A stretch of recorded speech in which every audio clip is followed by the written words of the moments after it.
First half തുടങ്ങി second half വരെയും ധ്യാൻ ശ്രീനിവാസനും വിനീത് ശ്രീനിവാസനും കൊണ്ടുപോയി സിനിമ. ഇത് ദിലീപ് സിനിമ അല്ല, ഇത് ശരിക്കും ദിലീപ് സിനിമ അല്ല. ഇത് ഫുള്ള് അഭിനയിച്ചവർക്കെല്ലാം മികച്ച രീതിയിൽ പ്രകടനം കാഴ്ചവെക്കാനുള്ള അവസരങ്ങൾ കൊടുത്തു.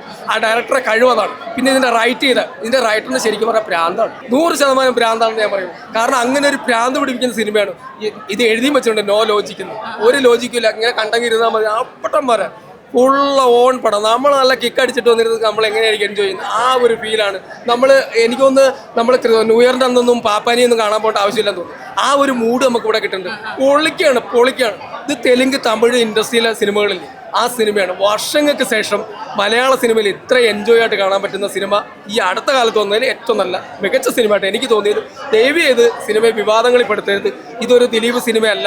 പിന്നെ ദിലീപിനോട് നിങ്ങൾക്ക് എന്തെങ്കിലും വൈരാഗ്യം ഉള്ളവർക്ക് അദ്ദേഹത്തിൻ്റെ റേഷനറി, മണ്ണെണ്ണ, പഞ്ചസാര, പിന്നെ പെട്രോൾ, ഡീസൽ, കാറ്, വീട് എല്ലാം നശിപ്പിച്ച് കളയുക. അയാൾ എവിടെയെങ്കിലും ഒരിടത്ത് കുത്തിയിരുന്നോളും. അങ്ങനെ ചെയ്യുക, അങ്ങനെയാണ് ചെയ്യേണ്ടത്. കാരണം ഇത് വിവാദത്തിൽ പെടുത്താതിരിക്കും. പ്ലീസ് നിങ്ങൾ സിനിമ ഒന്ന് തിയേറ്ററിൽ നിന്ന് കാണും. ഇത് ആയിരക്കണക്കിന് കുടുംബങ്ങൾ ജീവിക്കുന്ന ഇതൊരു ബിസിനസ് മേഖലയാണ്. ദയവ് ചെയ്ത് ഈ പറയുന്നവരെല്ലാം സത്യസന്ധരാണോ? സ്വാർത്ഥരാണ്. മനുഷ്യൻ തെറ്റ് ചെയ്യേണ്ടതിന് ആ സമയം അവർ തെറ്റ് ചെയ്യും. മനുഷ്യൻ സൈക്കോയാണ് ശരിക്കും പറഞ്ഞാൽ.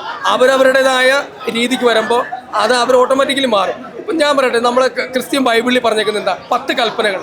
ആ 10 കൽപ്പനയിൽ പറഞ്ഞേക്കുന്ന ഒരു കാര്യം ഞാൻ പറയാം. എന്താണ് പറഞ്ഞേക്കുന്നത്?